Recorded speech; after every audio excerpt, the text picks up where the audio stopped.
Alhamdulillahi wa kafa wassalatu wassalamu ala ibadihi alladhina istafa khususan ala afdalihim wa khatamin nabiyyin Muhammadin al-amin wa ala alihi wa sahbihi ajma'in wa ba'd fa'a'udhu billahi minash shaitanir rajim بسم الله الرحمن الرحيم ونزلنا عليك الكتاب تبيانا لكل شيء وهدى ورحمة وبشرى للمسلمين صدق الله العظيم. Respected Imam, brothers and sisters here at Malabar Masjid Hidayatul Islam in Silayan, I hope I got that correct, in Kuala Lumpur, in Malaysia. Assalamu alaikum wa rahmatullahi wa barakatuh. The Ummah of Nabi Muhammad alayhi salatu wassalam, the world of Islam, and indeed the world at large, is at this moment poised on the brink of a pit of fire. The world is about to change as it has never changed before in history. A more evil world is coming. A world with greater oppression is coming. A world with more intense war on Islam, more sophisticated war on Islam is coming. And all of this on Israel's behalf. So that the Zionists can cause the state of Israel to replace the United States of America as the new ruling state in the world, so that in the same way that Pax Americana replaced Pax Britannica, so too will a Pax Judaica replace Pax Americana. Why is this happening? 11 years ago, I wrote the book entitled Jerusalem in the Quran, which explained that subject.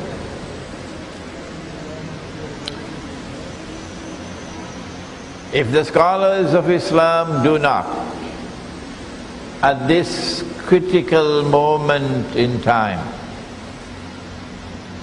explain the reality of the world in which we now live,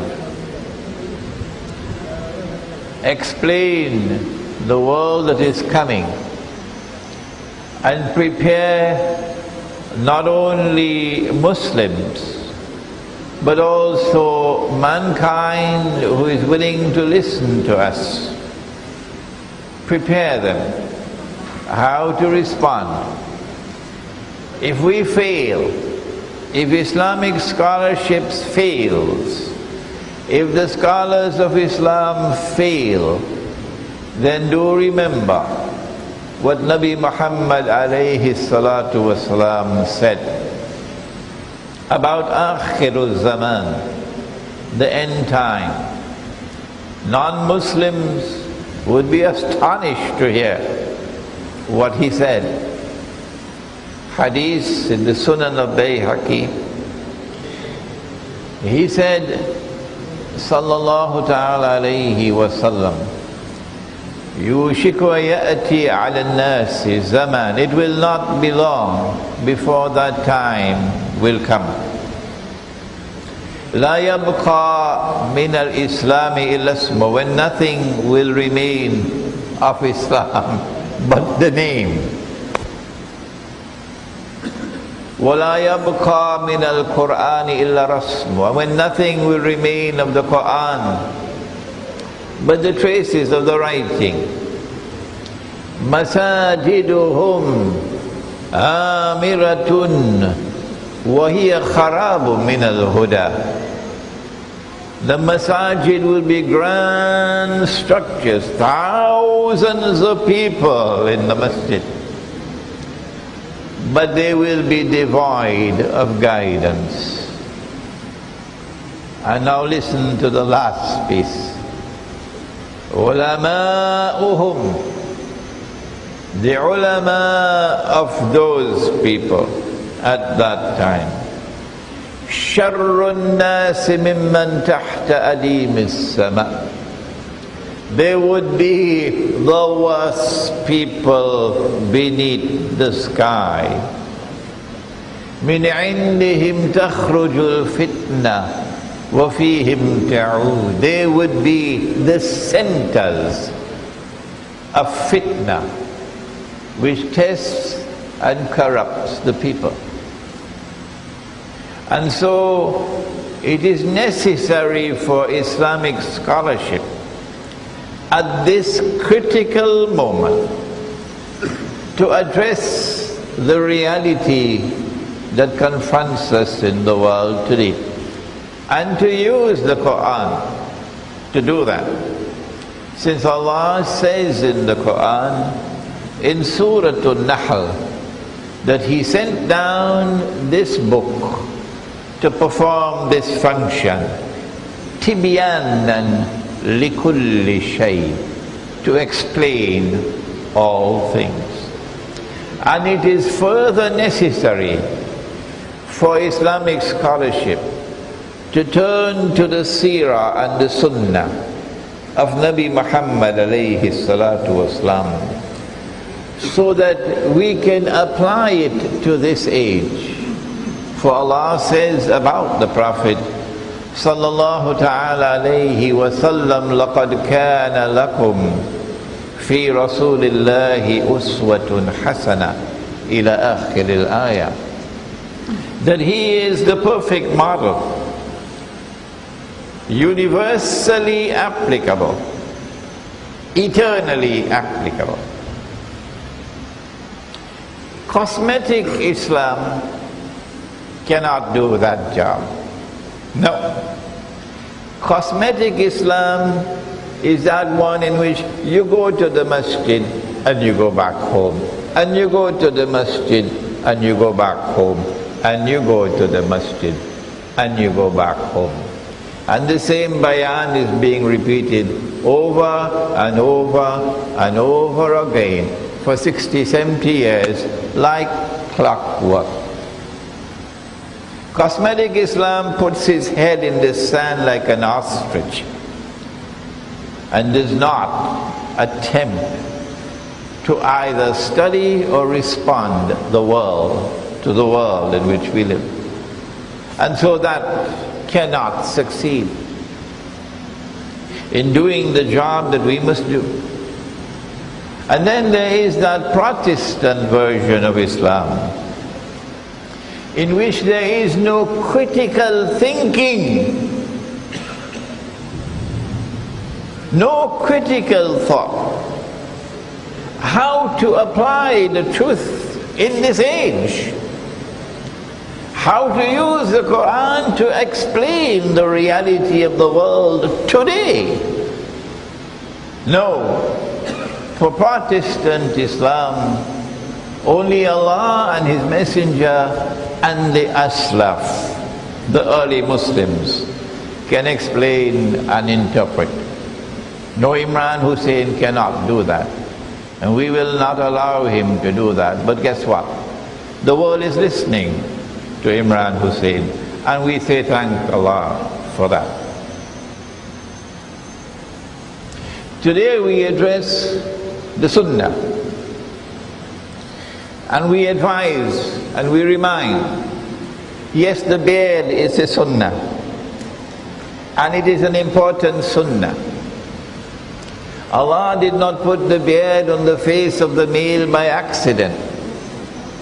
He put the beard on the face of the male with wisdom, so that from a distance we can distinguish who is male and who is female, without having to look at any other part of the body. That's wisdom. And of course, he put the beard on the face of the male so that babies can play with the beard. So if you shave your beard, you're being unjust to your babies. They can't play with the beard anymore. The Sunnah is the clothing that we wear, that is designed to conform to a certain norm of modesty. But this is not the only Sunnah. The Sunnah is how we eat. But this is not the only Sunnah. The Sunnah also includes being aware of the world in which you live. Or to be more precise for today's lecture, to be aware of your strategic environment. You are engaged in the struggle of truth against falsehood. And the forces of falsehood are always going to attack you. But in the end, truth must vanquish falsehood. And so the strategic environment, in terms of the rivalry between truth and falsehood, how to respond to that strategic environment is also the Sunnah.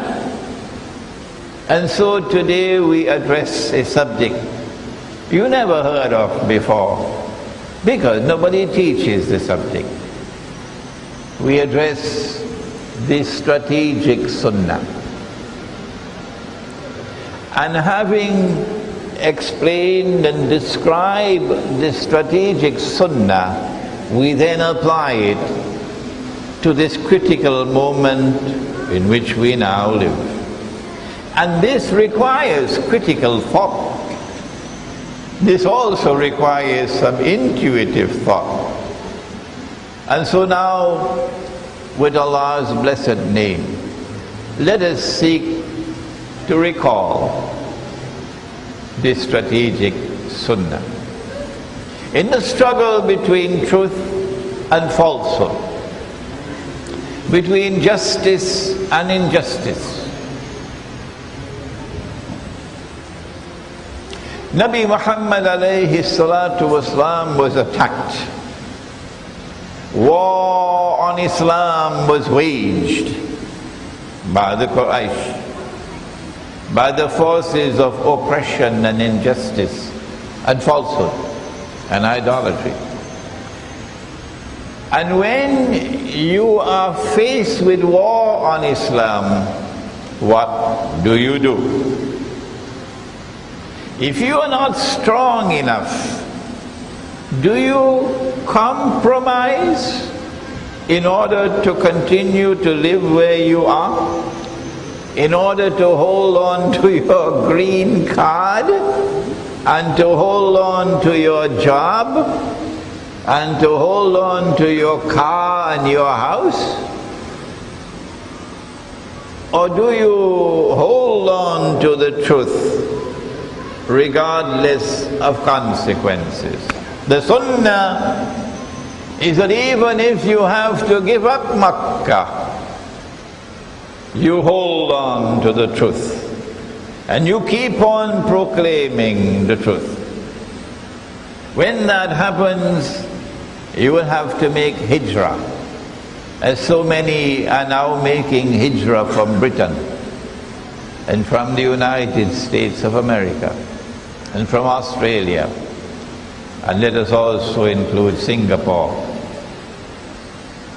Because you no longer have the freedom to preach the truth. But when he made hijrah, that was not the end. They did not leave him alone. No, they came after us. And then there was the battle of Badr. And in that battle we gave them a beating. It was humiliating for them, as it is today humiliating to them that our guerrilla warfare in Afghanistan has succeeded against the mightiest force in the world. It's humiliating to them that for 10 years they've given all that they could give to Afghanistan, and yet they have not succeeded. So we were successful at Badr. But they were so humiliated that they wanted revenge. And then they came back at us. Now with the biggest army that they could raise, the Quraysh. They didn't seek help from others, not yet. This is the Quraysh against you. And so they came and we fought at Uhud. And it was a stalemate. They could not move in for the kill because we retreated up the mountain. And so yes, they had the upper hand over us at Uhud, but they could not destroy us. It was a stalemate. So they said that we have avenged for Badr. We have beaten you at Uhud, but the war still continues. And then they came 2 years later with the largest military alliance they could possibly bring together. And this time they came for the kill, to finish off us completely once and for all. But no, they did not succeed. And they had to fold their tents and go back home when the siege did not succeed. And so now you have military stalemate. What's going to happen? While they were at Khandaq besieging us, we had an alliance with the pagan Arabs and with the Jews called the Mithaq of Medina. And that Mithaq of Medina was a treaty with certain obligations, that members of the treaty could not support an enemy against a fellow member of the treaty, and the Jews violated that. And so as soon as the Khandaq war had failed and the Quraysh and the alliance had withdrawn, we took action against Banu Qurayza, before that Banu Qaynuqa. And the Jews fled to Khaybar. They lost their properties in Medina, and they were grinding their teeth in anger and in frustration. They wanted blood, they wanted vengeance, and they built their base in Khaybar. The Quraysh, on the other hand, to the south, I wish we had a map, were also very frustrated because they had given to warfare all that they could and they had not succeeded. If we were to sit in Medina and do nothing, As if today we were to sit in the world and do nothing. What would be the consequence? Answer: Khaybar and Makkah will make an alliance against us. Khaybar is to the northwest, Makkah is to the south, and we would be sandwiched. Nabi Muhammad alayhi salatu wasalam understood this strategic environment in which the Muslims were located. Understood that you could not sit down and do nothing. Go to the masjid and go back home. Go to the masjid and go back home. That you needed an initiative that would alter this strategic environment and make it more advantageous for you. What did he do? In fact, it was Allah subhanahu wa ta'ala who sent the guidance which is applicable to us today. As Israel prepares to launch its attack on Iran and on Pakistan and then on Egypt, Nabi Muhammad alayhi salatu wasalam had a dream, or a vision more properly, in which he saw himself making tawaf around the Kaaba. But the Kaaba is in Makkah, and we in Makkah are at war with each other. How can you go to the Kaaba? But this was a peace offensive that was dazzling in its diplomatic brilliance. He woke up from his sleep, and this is now the year 6 of the Hijrah, and he announced that he is going to make Umrah, to visit the house of Allah. The whole of Arabia recognized the right of every Arab to visit the house of Allah. And if the Quraysh were to block you from visiting the house of Allah, you will win public opinion on your side, and they will be cornered. But if the Quraysh allows us to perform the Umrah while we are at war, they are at war with us, and we go to Makkah and we make the Umrah and we make the Tawaf and we come back home, the whole of Arabia would be laughing at the Quraysh.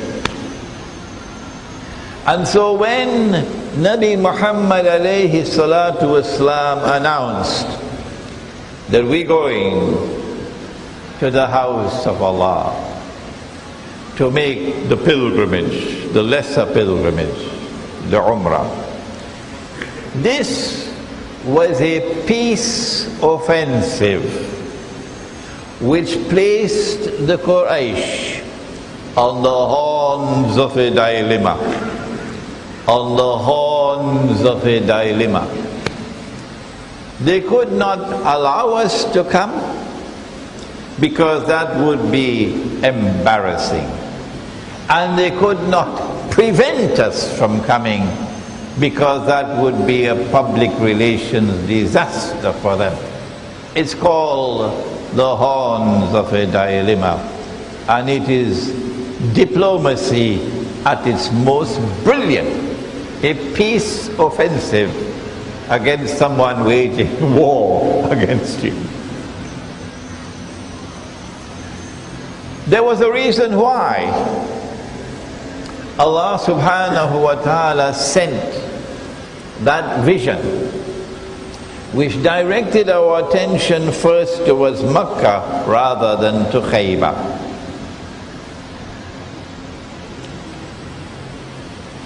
If we had not announced that we're going to Mecca on a pilgrimage to the house of Allah.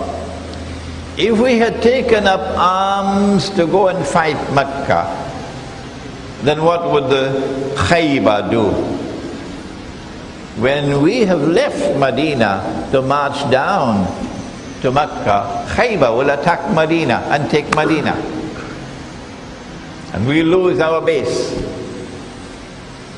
So we can't move south. No, we lose Medina. And if we were to leave Medina to go and attack Khaybar, what's going to happen? Mecca will come and take Medina, because Medina would not be defended.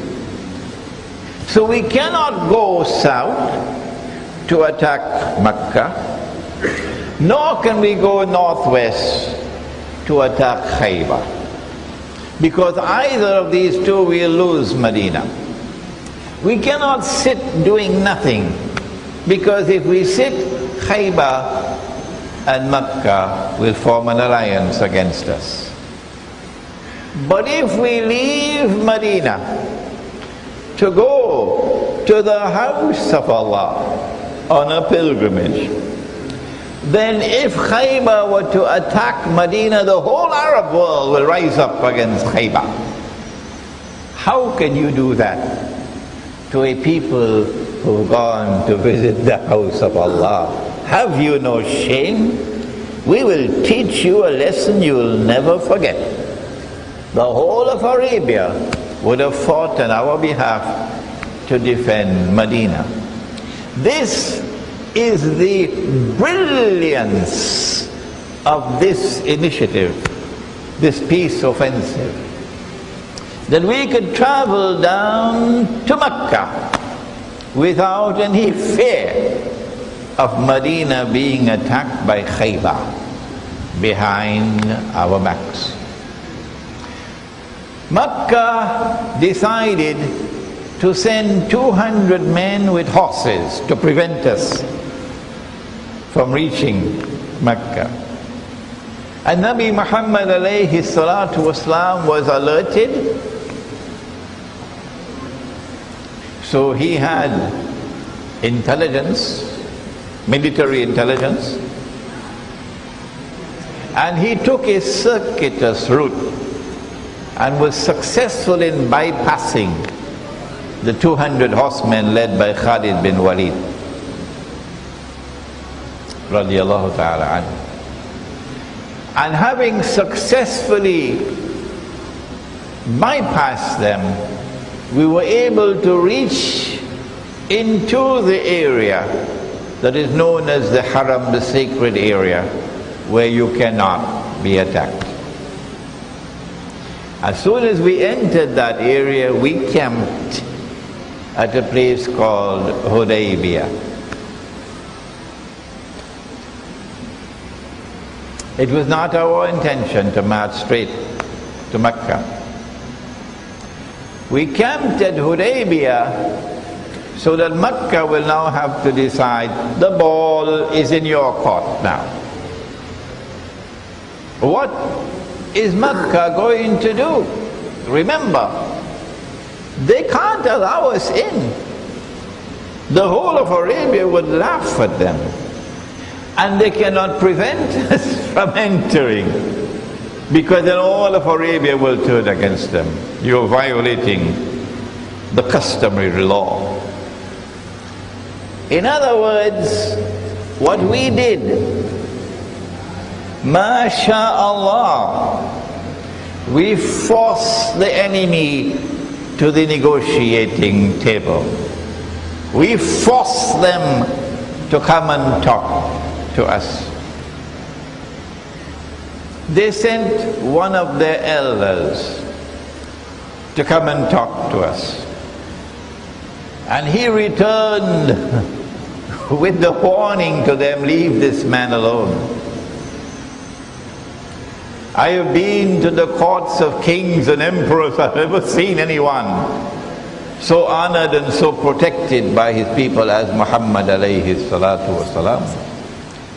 And this man has come in peace. They don't have any weapons with them other than the sword, which every Arab is allowed according to customary law. Leave him alone. They sent someone else after that.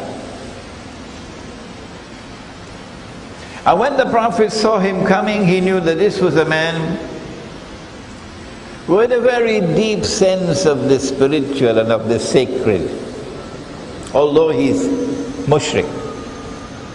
So the Prophet ﷺ engages now in the psychology of warfare, because he knows the personality of that man.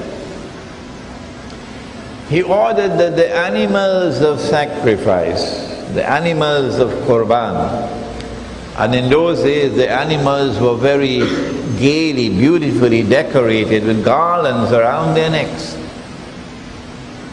So from the time you see such an animal, you would know, you would recognize this is an animal of Qurban.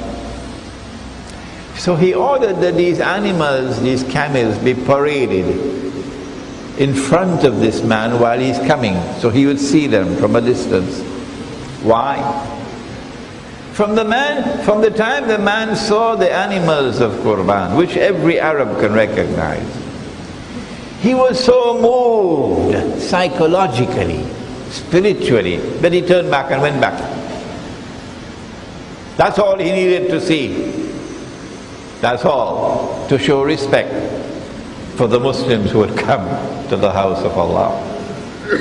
And so the Quraysh realized that they had no alternative but to negotiate. So they sent Suhail bin Amr, who was a diplomat. Suhail conceded even before he arrived, conceded that we can't stop you. We can't stop you from visiting the house of Allah. But Suhail arrived with this mission to try to get something with which the Quraysh can save face from embarrassment. And so the negotiations quickly got underway to try to find a face-saving device for the Quraysh. Number one, the Quraysh offered us 10 years of a truce, no fighting. 10 years. That does not make 10 years the Sunnah. If they had offered 5, we would have accepted 5. If they had offered 15, we would have accepted the 15. Because we wanted the truce. I'll tell you why.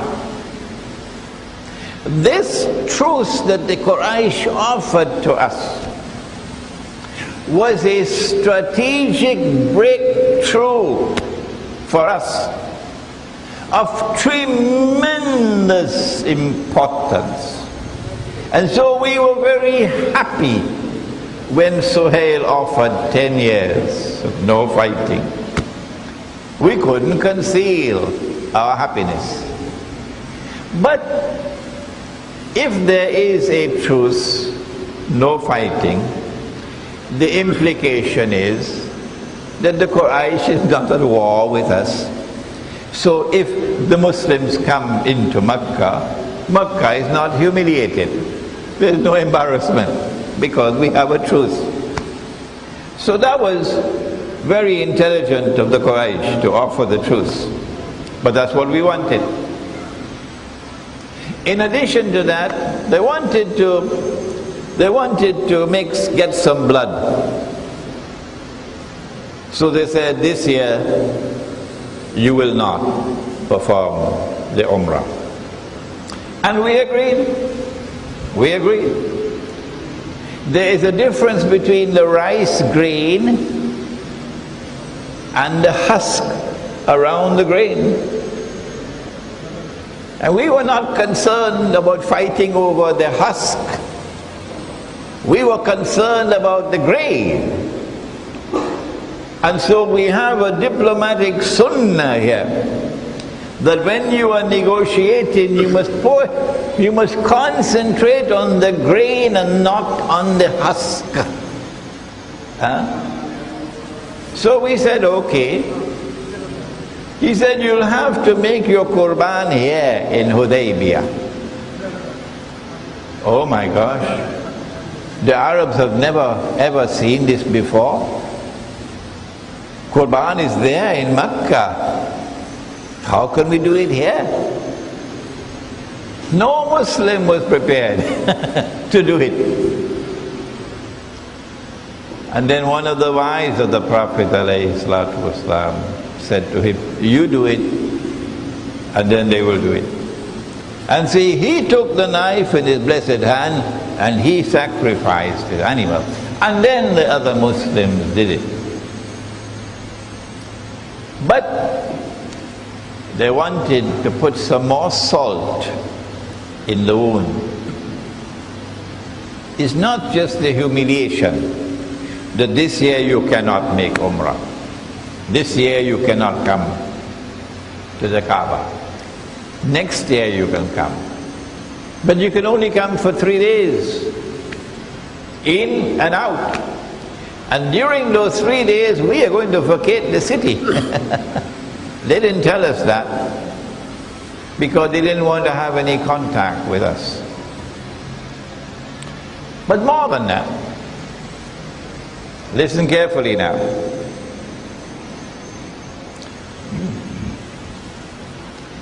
If anyone from Mecca were to leave Mecca, accept Islam and make hijrah to join you in Medina, you will send him back. But if anyone from Medina were to leave you to come back to Mecca, we don't have to send him back. That did not go down well at all with the Muslims.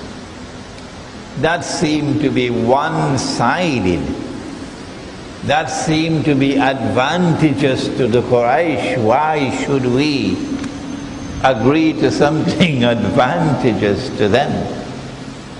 But in his wisdom, Nabi Muhammad alayhi salatu wasalam could see more than they could see. That when those in Mecca who are attracted to Islam were to leave Mecca to go to Medina, and in Medina we could not allow them to stay in Medina, where will they go? Where will they go? My gosh, they'll go to a place the Quraysh wouldn't like at all. Oh no. And we would have no responsibility for that. And so we contracted the Treaty of Hudaybiyah. It is sometimes called the Sulh, which is a peace treaty. But this is not Sulh. This is not a peace treaty, no. This is Hudna. Hudna is a truce. A truce. No fighting for a certain period of time. Allah subhanahu wa ta'ala responded to the Treaty of Hudaybiyah with these tremendous words at the beginning of Surah Al-Fath. بعد أعوذ بالله من الشيطان الرجيم إنا فتحنا لك فتحا مبينا. We have given you a manifest victory, O Muhammad alayhi salatu wasalam. Where is the victory? I'll tell you. We returned to Medina, and as a good leader, Nabi Muhammad alayhi salatu wasalam does not speak. Not even to his wives. Sometimes that's difficult, Not even to his wives. He does not speak. true leadership. He allowed the men to rest for 2 weeks. And at the end of 2 weeks, he gives the order. We march to Khaybar. Right away. You don't have 2, 4, 6 days to prepare. Right away we're marching to Khaybar. So there was no time for spies to send a message. There were no telephones in those days, no cell phones in those days. And we marching to Khaybar. This is another initiative, but not a peace offensive. Khaybar is a thorn in our flesh. Khaybar is reeking with hatred and venom against us. Khaybar is a threat to us. And he marched to Khaybar to eliminate that threat. And he was so successful that he could leave he could leave Medina undefended and march to Khaybar, because the Quraysh had their hands tied. They had a truce with us, no fighting. So Medina is safe. Medina is safe. This is diplomacy at its finest. When we arrived in Khaybar and the Jews came out in the morning, they rubbed their eyes. It's Muhammad alayhi salatu wasalam. They were taken by surprise. This is military strategy at its finest. Khaybar had no time to seek to make any alliances, to seek to get help from anywhere. Within no time at all, we had surrounded Khaybar and laid siege on Khaybar.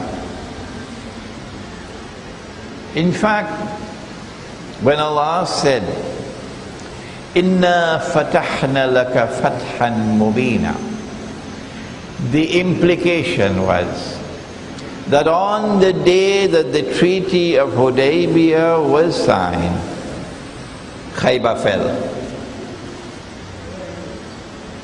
It was only a matter of time. The Treaty of Hudaybiyah spelled the end of Khaybar. It was only a matter of time. If only we could have that kind of strategic thinking today. And then we eventually were able to conquer Khaybar. We defeated Khaybar. And on the day that Khaybar fell, Makkah fell. It's only a matter of time. All of Arabia was watching.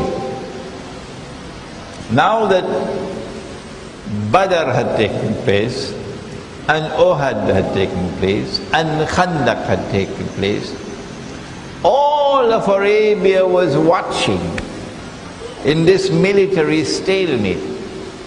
And then when they saw the initiative to Hudaybiyah, and when they heard about the Treaty of Hudaybiyah, and that the Treaty of Hudaybiyah allowed the Muslims to be recognized in all of Arabia on terms that were equal to the Quraysh, because the treaty said any Arabian tribe who wants to align themselves with the Quraysh is free to do so. And any which wants to align themselves with the Muslims is free to do so. And so now we have a political stature, a political status in Arabia equal to the Quraysh. So they were impressed by what we did at Hudaybiyah. But when we returned to Medina and then attacked Khaybar, and defeated the Jews in Khaybar, that turned the tables in the thinking of all of Arabia. And the Arabian tribes now look towards Islam as a force to be respected and a force to be admired. And one by one, they started to enter into Islam. It was after Hudaybiyah and after Khaybar that the largest number of Arabs entered into Islam.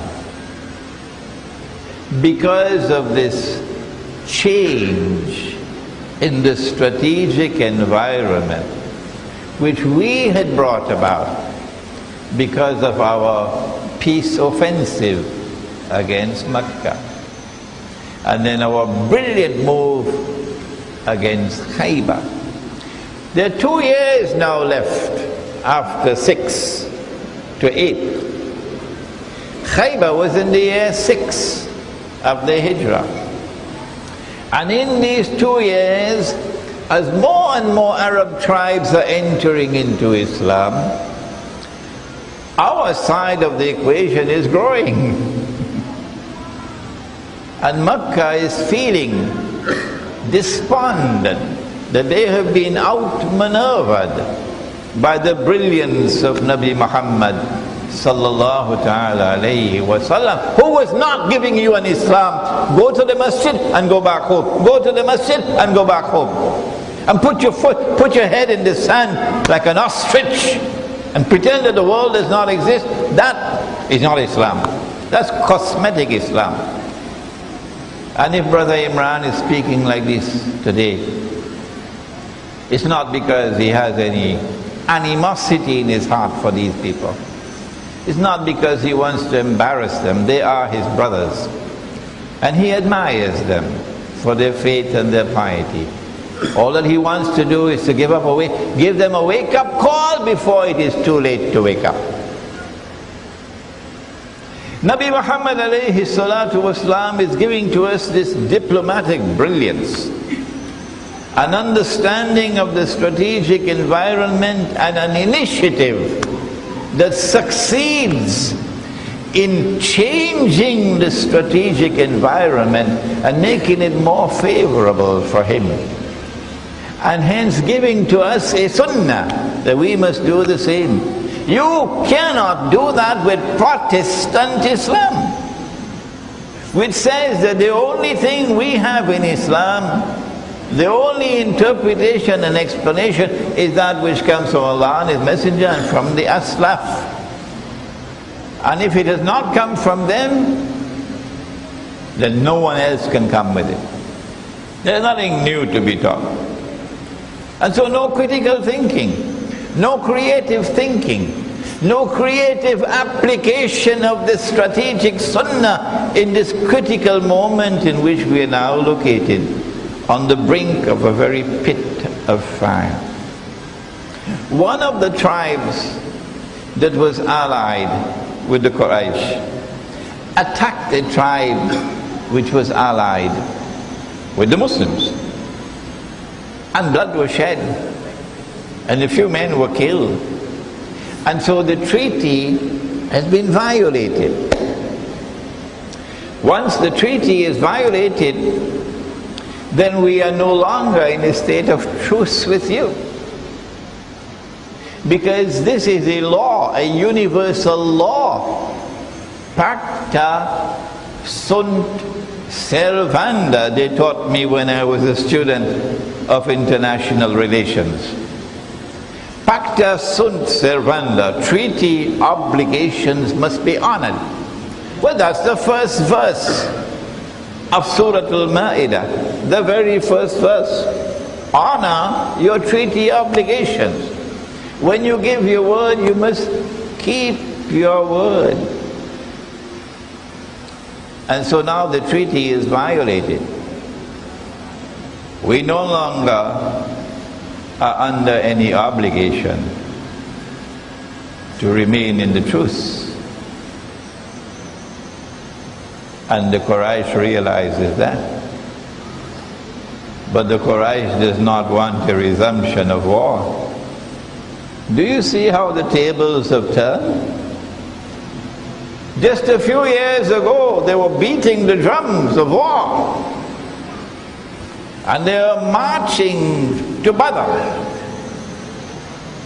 The rich people's army, the state-of-the-art weaponry. 1,000 men singing songs of triumph. But now, they want the treaty to remain in force. They don't want a resumption of hostilities. So Abu Sufyan himself, the leader, because Abu Jahl is gone, Utbah is gone, so many others are gone. Abu Sufyan himself travels to Medina to meet with Nabi Muhammad alayhi salatu wasalam. But when he arrives in Medina, he gets a surprise. Muhammad alayhi salatu wasalam refused to speak with him. Sometimes silence can mean so much. So when you continuously send an email to me and you do not get a reply, you must know, silence can be very profound, very profound. And then when he goes to the companions of the Prophet ﷺ, they also give him the same treatment. They won't talk to him. So he put his tail between his legs and went back to Mecca, knowing that all is lost. Knowing that all is lost. It's only a matter of time. No sooner had Abu Sufyan returned to Mecca than we marched with 10,000 men. Because during these last 2 years, so many tribes have become Muslim. And when we arrive on the skirts of Mecca, we camp for the night. And the Prophet said, alayhi salatu wasalam, he said, build as many fires as you can. So maybe if we had 10,000 men, you had about 20, 30,000 fires? Because the Quraysh are going to come to count the fires, to decide how big is our army. And when they did come to count the fires, when they saw how many fires there were, this is the psychology of warfare. Their hearts were gone. All is finished. There is no hope for us. No hope. During that night, Abu Sufyan came and took the Shahada, became a Muslim. Strategic Sunnah, that you do not sit down and simply follow the beard and the Sunnah clothing and the Sunnah food and these things, which are Sunnah and important. But you must also be aware of your environment, your strategic environment. And you must take initiatives to try to change the strategic environment to make it more favorable for you. What is the strategic environment in which we are now located? We have NATO, the most powerful military machine in the world, the Zionist NATO, waging war on anyone who does not submit to NATO.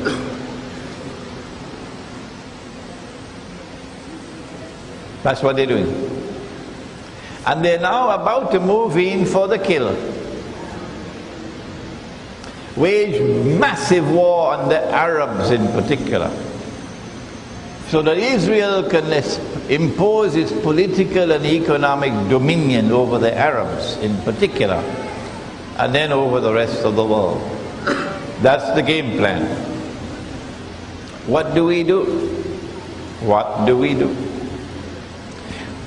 He told us what to do. Nabi Muhammad alayhi salatu wasalam, he told us what to do. Hadith is there. No one has criticized this hadith as being da'if or fabricated. He said that you will make an alliance with Rome. Who is Rome? Rome is in the Quran. Alhamdulillah that Rome is in the Quran.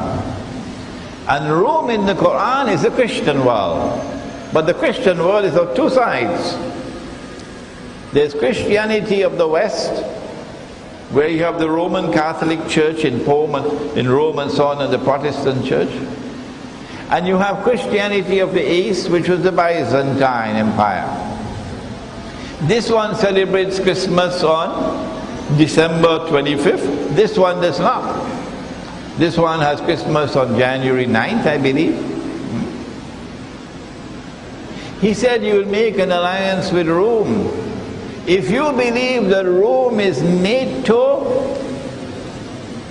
and Rome is the Anglo-American alliance, please make an appointment with a psychiatrist. You're crazy. Rome is the Byzantine Empire, which had its headquarters in Constantinople. And when we conquered Constantinople, then the patriarch of this Eastern Christian Orthodox world, he announced that the headquarters are now shifted from Constantinople to Russia. I didn't do it, he did it. And so Rome today, they recognize Rome today as Russia, and the alliance that is with Russia. But Russia is also part of the Gog and Magog.